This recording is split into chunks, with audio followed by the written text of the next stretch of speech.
kwartier voor 9 van de morgen. Mohammed, Fatima en de band komen om bij het stadhuis van Haans. Ze worden ontvangen door de burgemeester en zijn college. Hallo. Hallo. Hoi. Een mooi moment voor de familie, maar ook voor de gemeente. We heten u van harte welkom in Harlingen. Nou, dat is wel hartstikke mooi. Je ziet dat ze 1,5 jaar geleden hier in de crisisnoodopvang hebben gezeten. Dat uiteindelijk de indruk die ze van Harlingen hebben gekregen eigenlijk heel goed was. En dat dat er ook toe heeft geleid dat ze hebben gekozen om hier te gaan wonen. Dat vind ik wel heel bijzonder. Ja. Overigens is die goede indruk, die is ook vanaf de andere kant ontstaan. Dus ja, het is wel heel mooi. De cirkel is rond eigenlijk. Een taspraakje van de burgemeester, de band een mooi boek en een bosje bloem. Welkom. En de bloemen, die kunnen vast in het nieuwe huis zetten straks. Ja, dank u wel. En dan moet ze weer verder, want het is een drukke dag.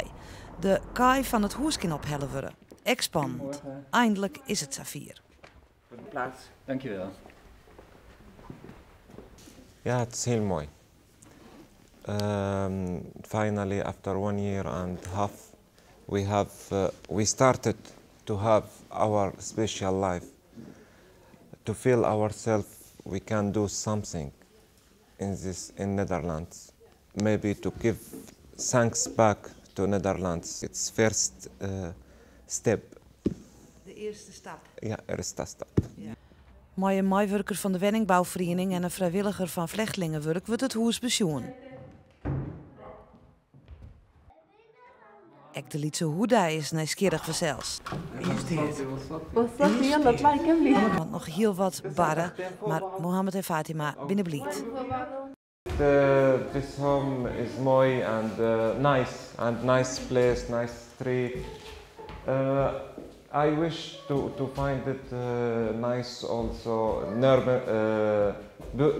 Poor people, poor mensen, ja.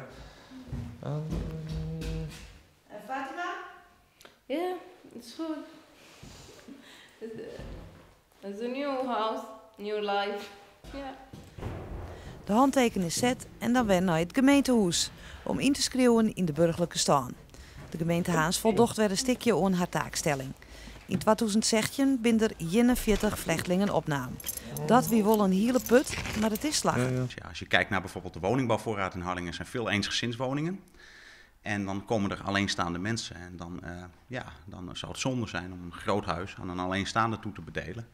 Dus dat is dan een soort van mismatch. En daar hebben we wel vorig jaar wel mee geworsteld. We hebben ook wel gekeken naar, kun je dan meerdere alleenstaanden in een eensgezinswoning zetten. Maar dat brengt ook weer natuurlijk problemen en aandachtspunten met zich mee.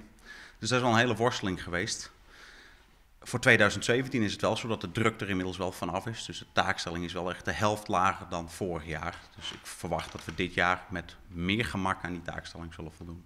Voor Mohammed en Fatima komt er nou een eind aan haar zwalktocht terug Nederland. Zij in Haas. Gefeliciteerd. You are a Harlinger now. Yeah. It start only. You are a Harlingse. Ja, ik hoop...